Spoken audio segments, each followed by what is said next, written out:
Kontinġent ta' 27 parteċipant bejn ċiklisti u tim ta' sapport temmew b'suċċess il-19 l-edizzjoni tal-Foster Clark LifeCycle Challenge, meqjusa bħala l-akbar u l-aktar sfida diffiċli fl-istorja. L-sfida din is-sena ħadet lill-ċiklisti fuq qatfa bir-rota minn Abu Dhabi fl-Emirati Arab għal Salalah fin-nofsinhar tal-Oman, buħud mill-vjaġġi itwal 200 km.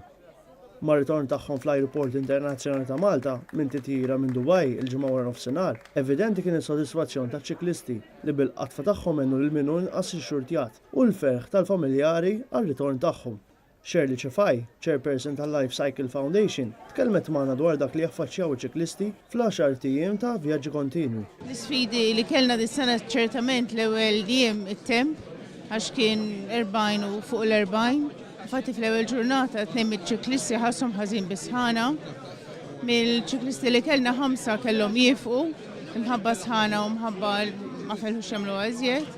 L-isfida oltre temperatura kienet anke t-terran kellna montani Alla jbarikom. L-isfida l-oħra li kellna kienet anke l-accommodation għax ħafna drabi wara 225 km fis-sħana fil-montanji konna norqdu mal-art. Ġiri laqas saħna t-tent, għax xant kien hemm sħana li nsibu biċċa art konkos u norqdu mal-art. Ġifieri l-isfida ħajjenin. Ħafna.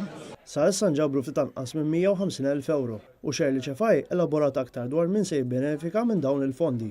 LifeCycle li nagħmlu dan din il-challenge l-isfidi hija biex niġbru flus għal pazjenti li jbagħtu bil-klievi.